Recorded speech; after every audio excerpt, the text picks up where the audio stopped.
Hailing from the west side of Baltimore City and quickly becoming one of Hollywood's funniest ladies, we have Bresha Webb in the building to have a great conversation with us here at BHL. Live tune in. The interview is up next. You're tuned into Black Hollywood Live, the world's first digital broadcast network devoted entirely to urban entertainment and pop culture. Tune in right now. I was like, sweetie.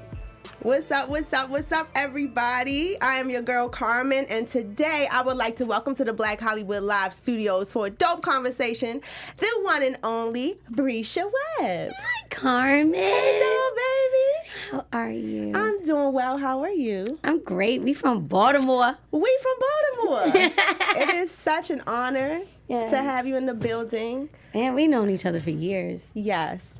And I'm watching your star just rise and shine, and you're all over everything, and I'm so proud of you. Thank you. So I had to take advantage of the opportunity to sit down and talk to you for this conversation series. I like to call it Leaders of the New School.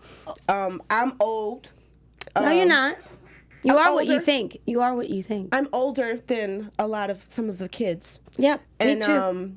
but I got to see this paradigm shift happen with like the state of culture and how we do things. And I want to talk to the people who are leading the way through this shift because there's absolutely like a shift happening.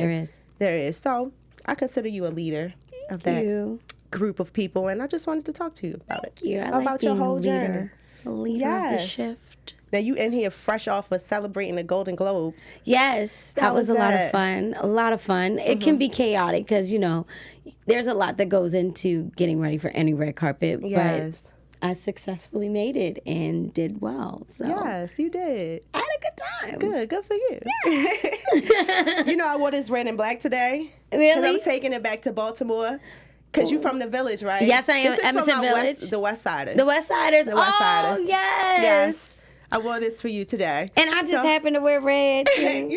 So if anybody who's watching doesn't know who the West Siders are, it's a band, but it doesn't have any instruments. It's just a drum line. It's just a drum line. And a bunch of like majorettes. Yes. And dancing And they're girls. the best. Yes, and you hear the drums and you know and you what's all come happening. outside. Everybody runs outside to see what's happening. So I got on my West Siders red today. Yay. Repping for the village. I love it, the village. Yes. We do what we do. We do what we do. Okay.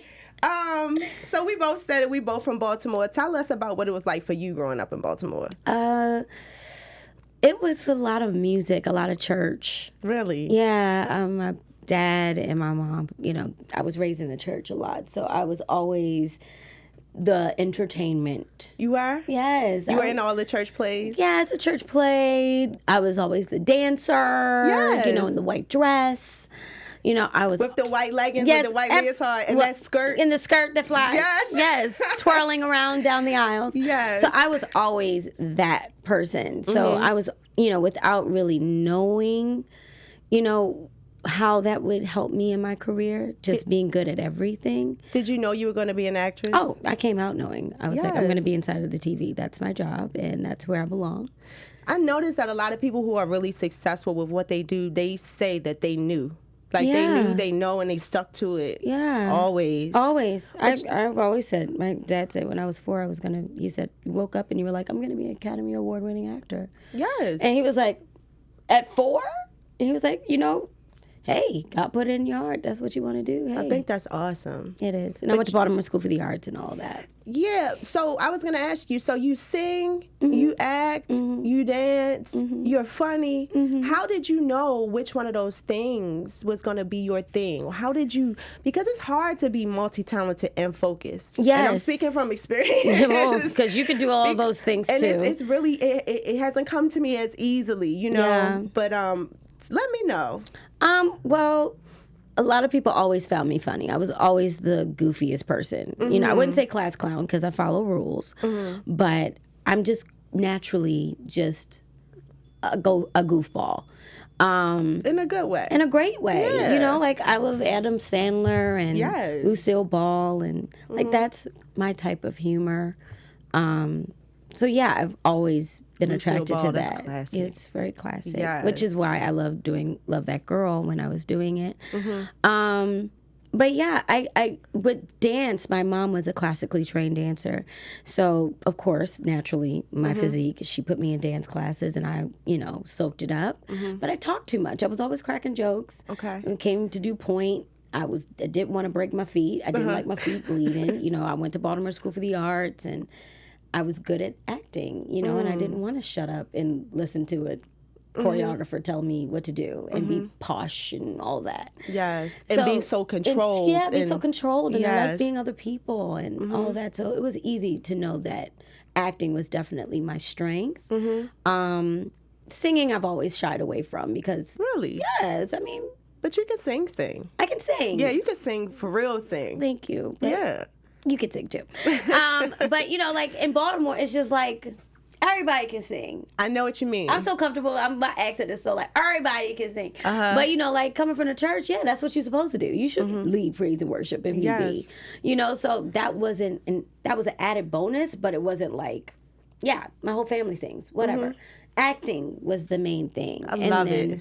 When I came here, I went to Cal Arts, went to college after I graduated. And nice. So you got your education. And then did you further the arts in college? Yes. Oh, I went to California Institute of the Arts for theater and got my BFA and graduated and booked my first job, which was my first few jobs were in drama. Really? I was known as the crime pregnant teenager. So let me ask you, we being from Baltimore and regionally, New York is where we want to go. So I'm going to New York. Yeah. I'm driving to New York and I'm going to make it. Never. What made you choose the Los Angeles over that New York trip? You know what I mean? I went to New York. Funny thing about being from Baltimore School for the Arts, I was in school while they were doing The Wire. So they cast a lot of us, well, a lot of my ensemble in The Wire as background and some as leads. Like they had arcs, and they would always look at me and say, you are just too cute. Like you're bubbly. Like you're even in this drama, like we still want to like love on you. Like we don't know what to put you. You're not a crackhead. You ain't killing nobody. And I just started looking like a woman yesterday, so thank God. But, it took a while, I just looked like a kid forever. And so I was going to New York for Disney and auditioning for things like that and doing well for commercials and things. Yeah, because I could see you on Broadway. Yeah, that's why I asked. So I was going there, and I would go to those auditions, and I would see girls that looked just like me, that had the same flavor, the same zhuzh. And Donald Hicken from Baltimore School for the Arts, who was the head of the drama theater department, who is like my fairy godfather. Yes. He's the person that's responsible for Jada Pinkett, Tupac, a lot of amazing, talented artists, Tracy Toms, so many of us that he's brought up. And he was like, Bresha, there's something really special about you, and you belong on TV. You don't belong on Broadway. It won't do you justice. People need to experience your light on television. And you always said you wanted to be inside the TV, so stay focused on that. Yes. And so I went to New York and auditioned for Cal Arts, even though I was very immersed in Baltimore life and culture. Went and auditioned just for that school. And I said, okay, God, if I'm supposed to go here, give me the money to go. Yes. And I'll go. Yes. And I got in. Now, a lot of people look at arts and entertainment as a way to bypass college. Yeah. How did your college education help you? Like, do you actually see your college education paying off now when it comes to booking gigs or just navigating through the entertainment business? Absolutely. I mean, a lot of people don't have the luxury of going to a great high school that I did, and I can honestly say my ensemble, we were amazing. Nice.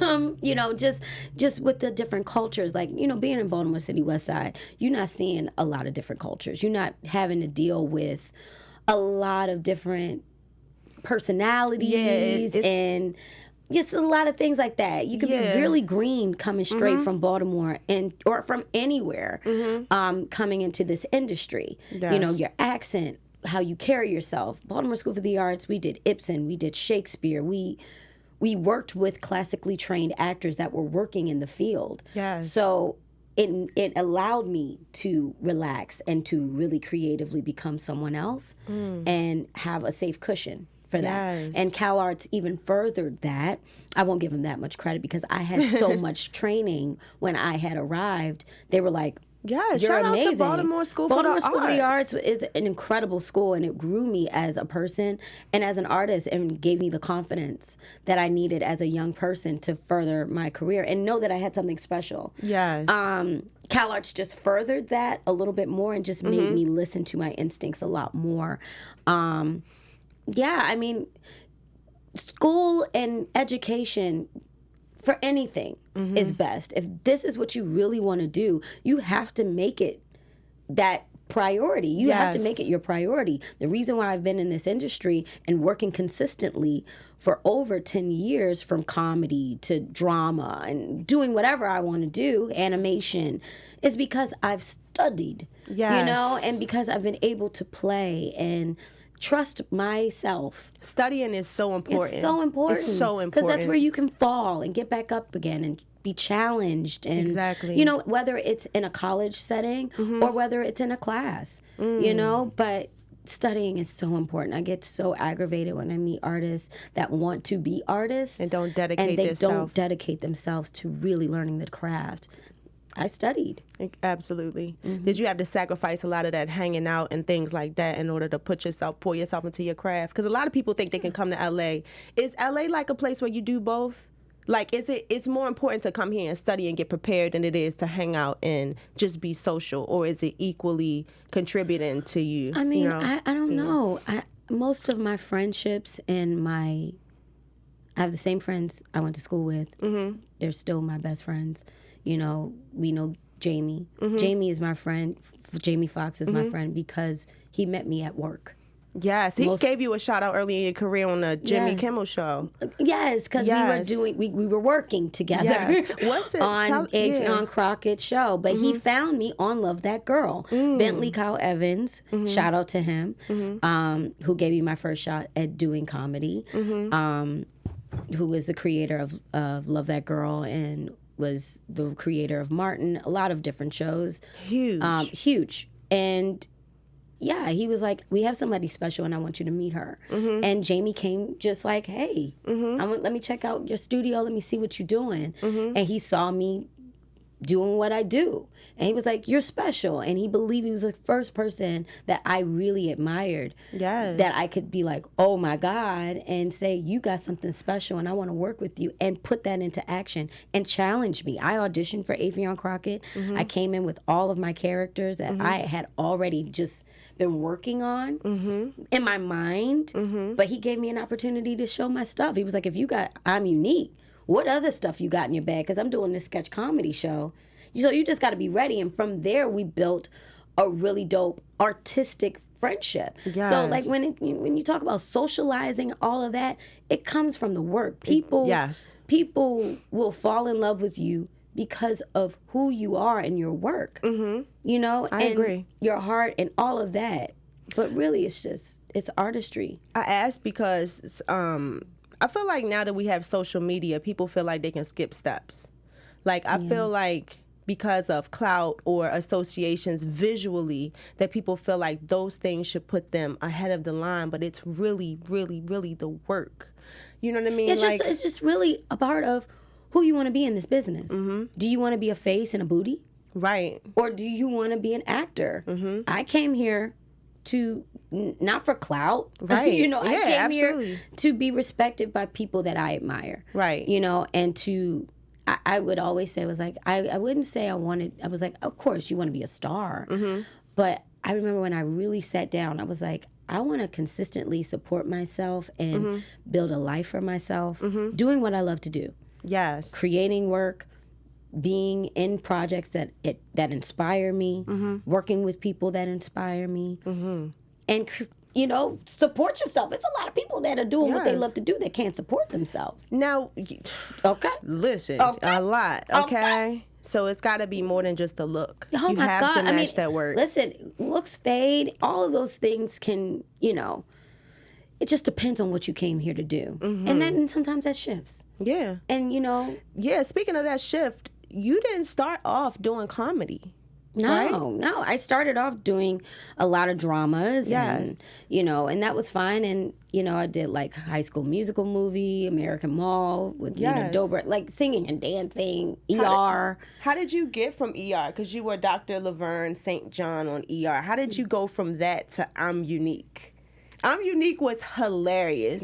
The first time I saw it and I heard the title of the show, I was like, the girl is Bresha. Like, they have to be talking about Bresha immediately. I'm like, Bresha's that girl. That's who that girl is, Thank you. And then by the 4th season, you had evolved to being like the star of the show. But to me, you were the star since the first time I saw you. Thank you. Can you tell us about how that happened? How you went from going like drama to just being this hilarious character. Yeah. And it's funny that you mentioned Jamie Foxx supporting you, even Martin, and then to see you doing the Sherman Showcase. It's hilarious because it's that In Living Color, even being involved with Marlon Wayans, it's that In Living Color kind of style of sketch comedy that's really cool. Absolutely. But back to the shift. How did that shift happen?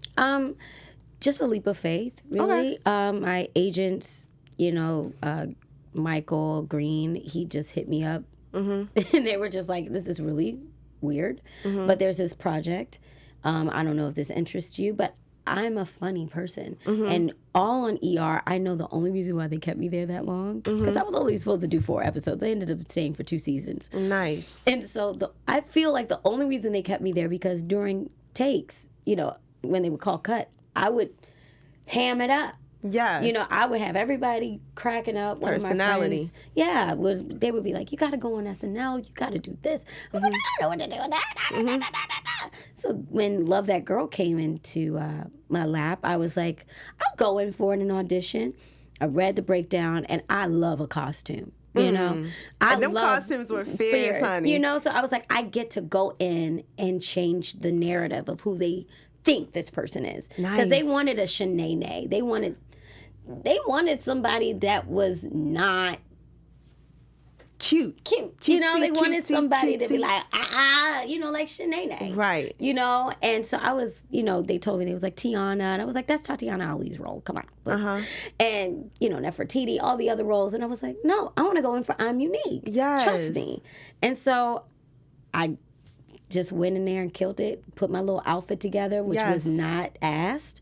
Okay. And I went and became Lexington Market. I was like, I'm going to come in there and act like my cousins. Yes. I remember the line was Carte Blanche or something. I changed the whole thing up. And they were just like, yes, you really are crazy. They say that's how you land the role, though. You make it your own. You just got to take a leap of faith. How does your Baltimore kick in? Because, you take the girl out the hood. You can't take the hood out the girl. Oh, she's here. How does your Baltimore help you? Like, what do you take with you from your Baltimore, and how does it help you in your career? Well, I'm Unique is just a slice. That is like a humongous slice of Baltimore. Like the hairstyles, the makeup. It was definitely very 90s strong, heavy. But look at how everything has come back full circle. They were like, you can't do that. That is this and that. TV One hated us. TV One hated I'm Unique, in my opinion. They were like, she's too much. And really? To see, oh yeah. It was great. I thought so too. But to see the Cardi B's now, and to see like all of these women taking such risks with hair and makeup and being authentically who they were, and what in a professional setting, and not given a whatever to anything. That was I'm Unique. Yes. I'm Unique show up with her friends' kids at work. That's not status quo. Like, you don't want to do that. But, like, it's funny. You know somebody like that. You know people that will take their hair out at the office. Yes. Because they don't know no better sometimes. Yes. But that's the lesson of the day. Right. But that's the funny in the show. And so that's Baltimore to me. Was it hard to transition from the East Coast to the West Coast? Like, what was your first year in LA? What did that look like? I was in college, and it was really hard. It was difficult. Yeah, because you got your little boo in Baltimore. Like, you just used to food in Baltimore. You just used to just certain things, but really, no, you don't. You change. You evolve. You evolve. I remember when I first got here, I seemed to have like a tough demeanor. People would think like, is she mean? Because I was quiet. People were so extroverted, like, and so bubbly all the time. I didn't get it. I was like, okay. It took me a second to kind of settle into that. So I was just wondering how, it might have worked with you. I felt like as soon as I landed that I was probably born in the wrong city. I'm thankful that I was born in Baltimore City and raised there, because I don't fall for just any old thing. Yes. I have my street sense is very strong, and I know that has a lot to do with where I am today. Just how I hear stories about how women get swindled and other people just it's like all that cute bubbly stuff. Yeah. When I feel threatened or when I feel like disrespected, that's Baltimore. Yeah, that's how you bring Baltimore. That's Baltimore. Like it's like Exactly. Yeah. I feel like I bring mine, like, I feel like we cut through. Yeah. I feel like we're very aggressive, so it isn't hard to achieve in a place like LA. I feel like it is. I feel like we come with such an aggression and assertiveness coming from the east side that when you get to LA, we don't play. You don't want to go back home? Yeah. I don't want to go back home. One of the first times I saw you perform here, well, I guess only time I saw you actually perform, you were doing live stand-up comedy. Oh, my gosh. Yes. How often do you do stand-up now? Well, the only reason why I started really is because in order to do I'm Unique, Bentley, Kyle Evans, and the producers were just like, you have to do stand-up to really do this. Really? Like, to get the rhythms. So you were like, okay. Yeah, well, I mean, I took a dare with my girlfriends, and we just started doing it together. Shout out to Angel and Denora. Nice. And we just started doing stand-up together and took a class, Pretty Funny Women. And we started getting on stages with women and, took a class. Nice. In comedy, like the art of stand-up. And that's how we got into it. And stand-up is great. I love stand-up. But if you don't put all your 100% energy into stand-up, it don't love you back.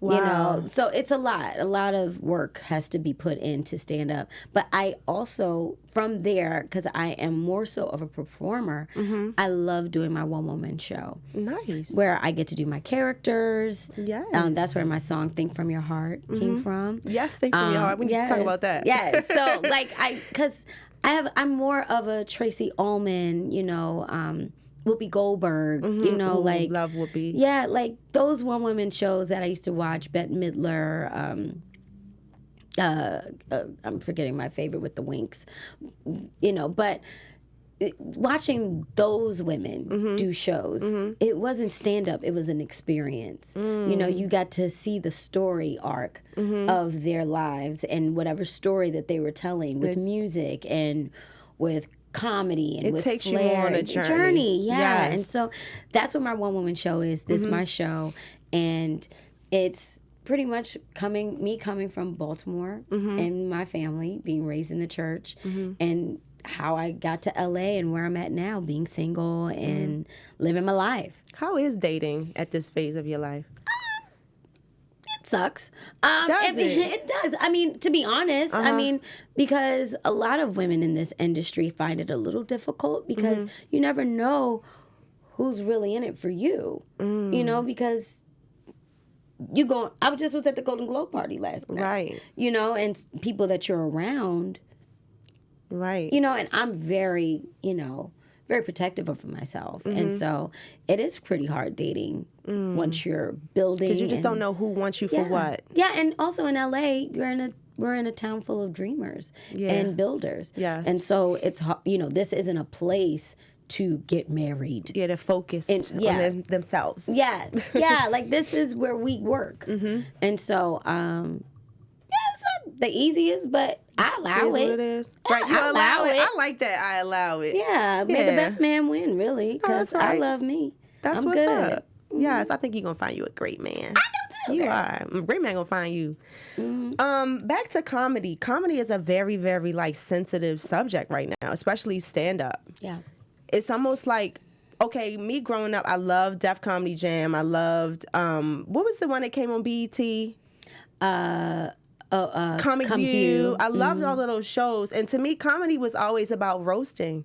It was always about making fun of situations that happen in everyday life. And now it seems like with the shift in culture, it's really hard to do that. Yeah, it is. And not be offensive. Do you think that people ruin comedy when they forgot how to laugh at themselves. Of course. I feel like, in this, in every movement, you can't single one out at all. We're just in a time where everyone is just very aware of who we are and who people are to each other, and we're trying to do better. But in comedy, kind of have to put blinders on a little bit and just enjoy the ride and enjoy this person's journey. I don't watch a movie about someone's life and judge it, after the movie, yes. But while I'm enjoying the ride, I'm enjoying the ride. And that's how I look at comedy. I'm listening to this person's point of view. That doesn't have to be my point of view. Right. And that's also sometimes why comedy stand-up is a little icky, and that's why I like doing my own show, because it's my story. Yes. And that's why I named it This My Show. Yes. Because I need you to know this is my story that I'm allowing myself to share with you with my music and with this. Do you have any performances of that show coming up? Yeah, I did 3 performances in LA, and I'm gonna bring it back. But Please so do. busy, but absolutely, Yes. it's so much fun. I have a band, Yes, and it's so much fun. And we're taking it on tour, and yeah, my dream is to open it up on Broadway like Whoopi did. Yes, because there's nothing like that right now. So there may be some Broadway in your future. Oh, I would love to do Broadway. Yes. I mean, that's always been a big dream of mine. But I know there's work to be done more on TV and film. So do you have any advice for a young woman or a young man who may be wanting to get into the comedy? Because I think it's funny. How do we know what's okay to laugh at? Like, for instance, Dave Chappelle made a really good point when he was talking about R. Kelly. Everybody thought the shit was hilarious. Like, I just watched Kevin Hart's special, and he was talking about his dad who was on drugs and had been on drugs his whole childhood, and how he had been raised by this man that was on drugs, and we thought it was hilarious. Like, what is okay and what is not okay to laugh at? Like, how do you build a show these days? It's You very just have touchy. to be fearless. You have to be fearless. You have to be fearless in everything that you do. Some people are going to love you, and everybody's not going to love you. And that's okay. I feel like you just have to stay focused on who you are and your point of view, and not offend. Like, you can't just be coming up there just, there's some things you just have to, not do. But also, if you do that, you have to defend it. Own it. And I love Dave Chappelle for that. I do too. He's fearless, and I look at him as that's his point of view. That's what he is saying. That's not how I have to feel. I don't have to agree with it. I'm just listening. Yes. And if I happen to laugh, it's just like walking down the street. You can't control what somebody right next to you is saying. If That's you happen true. to laugh at some funny shit, you're going to laugh. That's true. It might be really... And it might be funny. I think people should learn to laugh at themselves Life again. is funny. It is. The most chaos and craziest things are hilarious. When you're depressed and you look back over it, you're like, that was so funny in hindsight. It was. It is. I know exactly what you mean. There's some moments, and some stuff is funny. some stuff. And it's just we teeter on this sensitive line. I Listen, feel like the internet everybody- has given everyone a voice, and not that we don't all deserve them, but sometimes I remember the times where we didn't always have to hear them all, and it was just seemed like a more peaceful. And I know maybe I'm gonna speak. I'm gonna own what I'm gonna say right now. Go but ahead, girl. It's just different times, and I think everybody deserves a voice. I'm not saying it to say that we don't all deserve voices, but it's just a lot learning. of It's a lot voices to in a learn how to dark room. navigate through the shifts. It's a lot of voices in a dark room. When people are able to find tweets from 20 years ago, 10 years ago, it's just like people grow. Yeah, people do grow. People make mistakes too. People make mistakes, for real. So when you making okay, so let's go to Sherman Showcase for a second. Sherman, tell us about Sherman Showcase first of all. Oh Lord, Sherman Showcase. Well, Diallo, Riddle, and Bashir have been friends of mine for years. Actually, I did their first pilot. Okay. In Atlanta years ago, before Diallo and I worked together on Marlon. so everybody was like, oh, Diallo's playing Stevie. And I was like, Diallo? From Brothers in Atlanta? Like, we've known each other for years. So getting to know him and his family and grow in comedy on Marlon for 2 seasons was so much fun. And just laughing. I would do impersonations, and he would just hear me like, oh, my God, you know how to do this. Can you do that? And sometimes with impersonations and flares, I don't even call them impersonations because that's a lot of pressure. I just call them flares, But he was like, can you do this? And I was like, I don't even know. Let me try it. Let me work on it. And I would come back and he'd be like, yo, we have to do something. Like, I'm going to figure something out. I had no idea he was already developing Sherman Showcase, and his writing partner, Bresha, who's also Critics' Choice nominee for Sherman Showcase, was developing this show. And so when they came to me and they were like, we want you to do this character, and we want you to do this character. What do you think? I was like, absolutely, I'm game. I get to dress up as a character, because you never get to do that. That's like so I'm unique, like, times, Okay, when you did Mary J. Blige. Yeah. How did you come up with that? I bet you didn't know I could do cartwheels. That shit was hilarious. I watched that video probably like 15 times back to back and cried. I laughed so hard I cried. So much fun. So how did you come up with that? Like, it was a script. There was a script, and we just had fun. Oh my God. They just I mean, it's just so much fun to like play dress up. It is. To go from and what's so funny, because I'm going today. Hopefully, if this voice allows me to record. Nice. And so it's so much fun because you start there and you go into the booth, and like I already have in my mind what runs I want to do. What I'm listening to Mary J. Blige all day, so I'm arranging the song that they've written and all of that. And so I have my own idea when I go in the booth, and I know how I want to dress. I know this, I know that, so it's just so much fun. It's just like you're a magician. You like get to like put little things in the pot. Yes. You chef it up and you cook it up and you be like, ta-da, pretty. So when you so the reason why I was talking about the comedy and the state of where it is and like how, what we're able to laugh at and stuff, because when you're doing these impersonations and they're of other people, are you ever afraid of how they're going to feel, or if like you're going to cross a line, like if Mary was going to watch that and be offended? Even though I don't really think she would personally, you never know. You never know. Like, do you think about that? Does that bother you? I can't at the time. I mean, I try not to say, because when I go in, I kind of black out. You black out? I'm on the playground. Yes. Like, you done took the handcuffs off. So now I'm like, so I'm having a good time. Right. And it shows, man. And we have a good time watching you, too. Thank you. So, hopefully she likes it. I would love for her to see it and be flattered, because I had so much fun. Girl, it don't look like your fun is stopping anytime soon, because you have worked with the legends. Jamie Foxx has had your back. Martin Lawrence has had your back. Marlon Wayans has had your back, which you started Septuplets. And Marlon. How was that experience? Amazing. Amazing. He's family. Love him. He's brothers. You just did a Christmas movie with Kelly Rowland. Amazing, right? Amazing. You are a part of a Black Excellence Project. Yes. Can you tell us about that? Yes. It's a new thing for Netflix with gosh, now my brain has to work. It's with what's her name? See, my brain is just like, no. Yeah, but it's coming on Netflix. Okay. Yeah, so it's going to be really cool, because I was like, Black Excellence, yeah, but it's so much fun. And then it's looking like you're taking a trip back to drama, because you're in Tyler Perry's new project. A Fall from Grace. A Fall from Grace, and you are playing... I'm playing Jasmine Bryant. Yes. What is that? Can you tell us anything about that? Yeah, well, I mean, the trailer just came out, so people are really excited about that.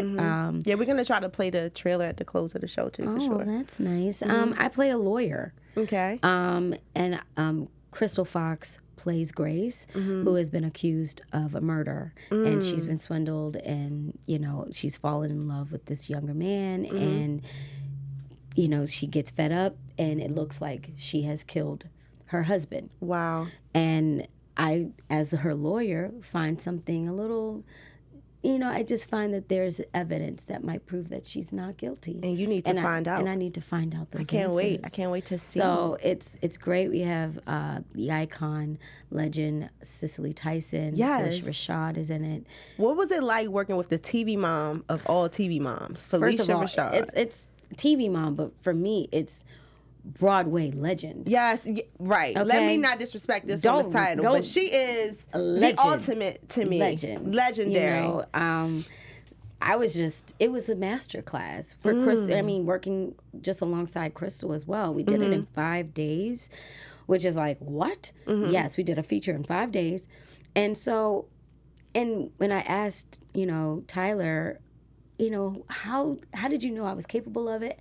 How did you trust me? And he was like, I knew who I cast. Yes. I've watched you work, and and he was like, I know who I cast. And you guys made this on his new lot? Yeah. What was that I did experience Acrimony like? on his lot too, and it was right when he had opened it, and it was incredible. How beautiful was that event? The event that he had. What was the name of the? Both of us are on one right now. But this Black Excellence event that he had, where every Black star you can think just of call it was Black there. Excellence. It was just so Everybody and their mother was there. Beautiful to witness. But I'm like, we are really in a It's a once in a Renaissance. lifetime. Yeah, it was a once in a lifetime moment. I was so blessed to be able to take my mother. I love it. And it was incredible. Oprah. Yes. Oprah Winfrey, and Beyonce, and Jay-Z. And you just look from right to left. Whoopi Goldberg. I wept in Whoopi Goldberg's face. Yes, come on, wept. like I was just, I lost it. I was like, hi, nice to meet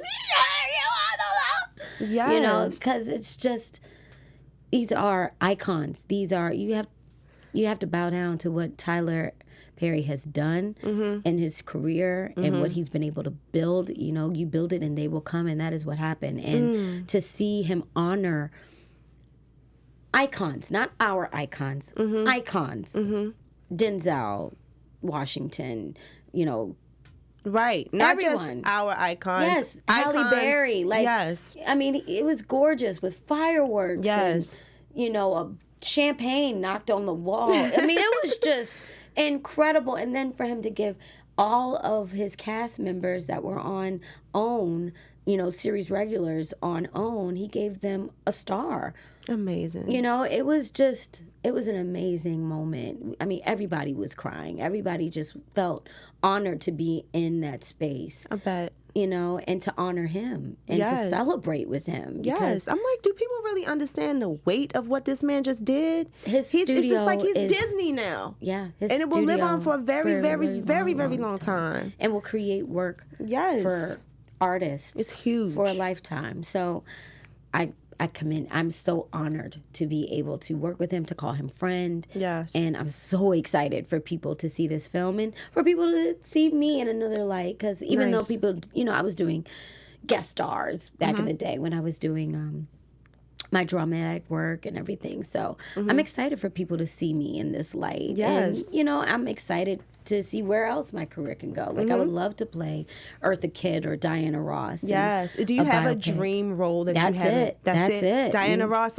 or Eartha Kitt? Or Eartha Kitt. So any producers, if y'all are watching, y'all know who to cast. This wonderfully talented, beautiful, bright woman sitting here. We have to be able to honor these iconic women and further their stories. Like tell their stories to the youth, people that are growing up now. I remember watching, Josephine Baker's story. Yes, that was one of my favorites. I would watch that all the time. Dorothy Dandridge. On HBO that Halle Berry did. Lynn Whitfield. There's no other Josephine Baker story that can ever be told. Right. Lynn Whitfield. She killed it. Killed it. Halle Berry for Dorothy Dandridge. Yes. Jamie Foxx for Ray Charles. Epic. It's just like those stories. And that's when you discovered, like, oh my God, that's Kerry Washington. And she was a baby in her career too, So it's just great to see those icons and to see, now that I feel connected to their stories and connected to their legacies, this generation needs it as well. To see that they can overcome things that these other How artists. surreal is that? Like, you grew up watching Martin, I'm sure. You grew up watching In Living Color, and now you are cast amongst these people all the time, regularly. Like, you belong, you know? That's just who you are. How does that feel to see, you know? It's still. Do you ever hit a place where you're like, I made it? No. You never do, huh? No. It's always work to be done. It's always work to be done. Like, because I know how much work it takes. Like, to see Tiffany in her star, and it's still rising. Like, we used to do stand-up. She inspired me to do stand-up. Nice. We would do, like, the Foxhole together. Like, she worked for where she is. You know, and a lot of hard work. Have you ever, I got a couple of more questions, but we're going to get out of here, but I have to ask you, like, have you ever experienced, for anyone who's looking up to you and who needs advice, have you ever experienced that lack of inspiration or that downside to comedy that people, like, we hear about where it can be depressing? Like, have you ever experienced the downside to all of this, and how did you pull yourself out of it so that you can stay focused and get to where you are now? We all as artists, I mean, I think anybody, you can't just say artist in general, but like, you know, when you're having days where you have lack of inspiration, or, you know, in this industry, things don't go the way, you can't plan it out. You can't. So if you want a job, you can want it all you want. It's going to go to whoever they want, and that has nothing to do with you. All you can control is the work that you put in. You leave it on the table and you go. All the other stuff is up to God. So I have to submit myself daily to God's will. Nice. That's it. You know, because I can't control this industry. I can't control who I'm going to work with, when it's going to happen. I've been doing this for a long time, you know, from college, and I've put blood, sweat, and tears into everything I try to do, and I do it. I do it well to my best ability. But whatever it is, for me, it's Jesus. But I pray daily. I have great friends who see me where I'm at, and we encourage each other. We pray together, and we just know that, you know, it's going to work out, you know, because we've all had the oodles and noodles. Yes. Or you're believing in something after you're believing in something. I would say, oh, I know I made it when I buy a house. I bought the house. Congratulations. Okay, praise God. So when you buy the house, then you got to believe that you'll have the mortgage payments and you'll be able to take care of your life. Yeah. You know, because then you'll know when you make it there, and it keeps You have growing. to always have that vision that you had from the beginning. And you that never hunger, stop seeing yourself. And sometimes the hunger eats you up because you're getting anxious from it all. You know, and you just have to just stay rooted in who you are, why you're here. Yes. And that's why the social life, you don't have time. You don't have time to be social. There's so much work to be done. There's so much things to learn about. There's so much. It's very true. I try to tell my friends I'm really not trying to be offensive, because people want me to go out and hang out, and I'm like, there's no time. And that's at the level that I'm at, you know, and I'm striving to get to the level that you're at. Yeah. So I can only imagine at your level how time is very, extremely valuable. Yeah, I'm just trying to be the Beyonce of my lifetime in my life. Yes. You know, and you know, you can't take time for granted. And days that you do, it can, in the long run, when you look back over your life and just look back over the last year, and you see how much time is wasted and how much time you could have put into you and you furthering what you want to do, whether it's your career, whether it's your lifestyle, whether it's whatever. You just have to stay focused on that. Yes. I write down my goals. I try my best. You got to do the work.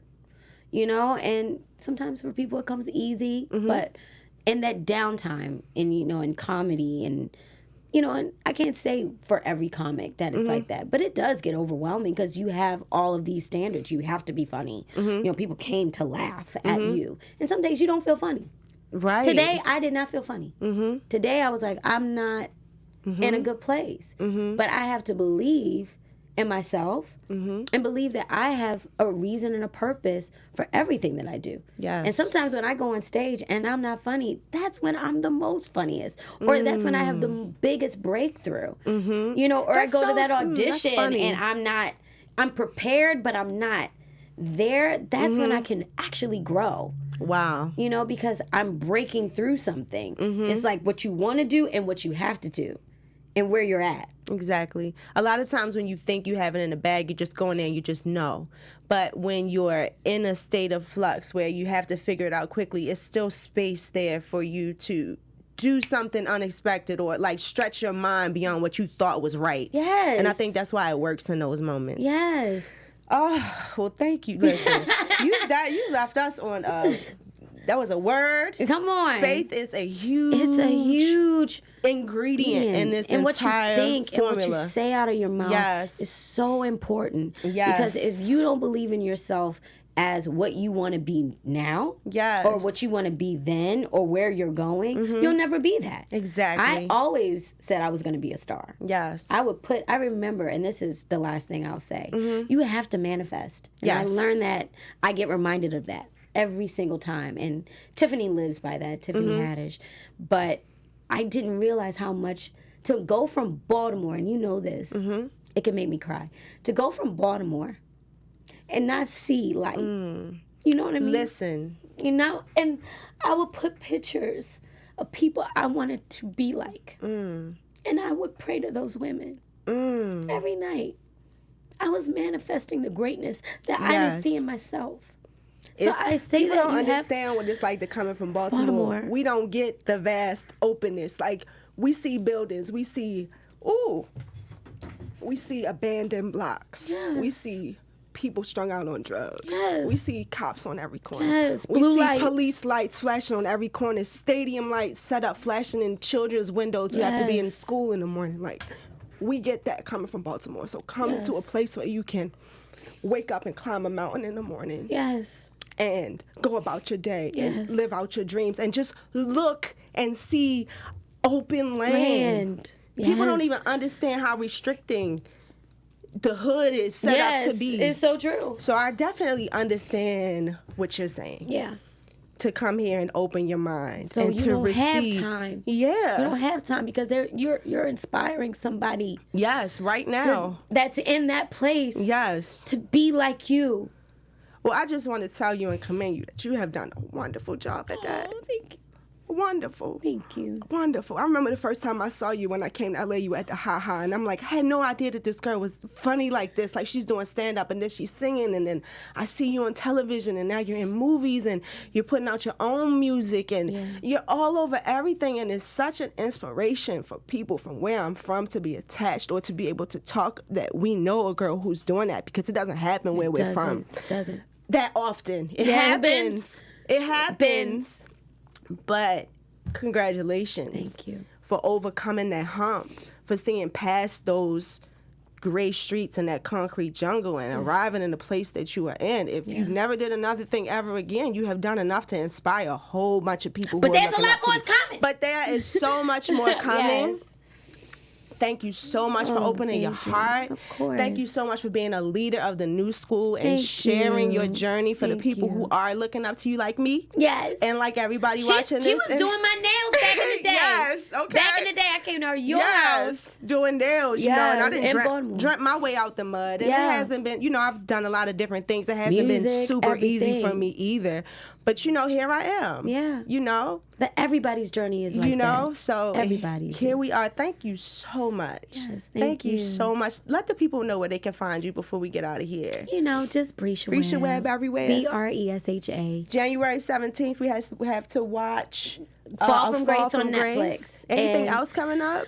I mean, I have a animation that I'm doing. Yes. With, so that's going to be on Fox with Lisa Kudrow. It's about pets, right? Yeah, it's called House Train. And I've always wanted, I mean, I love animation. And I've done animation on other things, but just nothing as big as this on this platform. So I'm very thankful. So now you're stepping into the world of animation. Yes. Baby, I just want to be on The over. Life of Pets. I just want to be in that film. I want to be in The Life of Pets. I want to be a dog or a squirrel. Well, I'm a squirrel on House Train, but yeah. You'll see. It's funny. You can do everything that you put your mind to. And you I can't believe that you got to be fearless. You got to be fearless. Thank you guys so much for Thank tuning into for this tearful BHL Live BHL Live Conversation for Leaders of the New School with the one and only Baltimore's own. Yes. Bresha Webb. Thank you. Thank you so much. Thank you. Yes. Okay, so thank you for tuning in, you guys. You can find Bresha everywhere at Bresha Webb. Yes. Everywhere. I'm sorry, I'm emotional. BreshaWebb.com is Bresha up Webb. too, but Instagram, Twitter, Facebook. The Facebook, as my mother calls it. And you can find the Facebook. The Been on the Facebook. Facebook, baby. And you can find me on Instagram at king_karma_. And until the next time, we'll see you guys later. Bye. On behalf of our BHL staff, we would like to thank you for tuning in to Black Hollywood Live, the world's first digital broadcast network devoted entirely to urban entertainment and pop culture. Check out our Black Hollywood Live YouTube page for even more great programming and amazing content, and be sure to subscribe and like our channel when you do. I'm your BHL host, Nakia Monet, and you can find me on all social media at Kiki Boom Boom or at Black Hollywood Live. Black Hollywood Live, Hollywood redefined.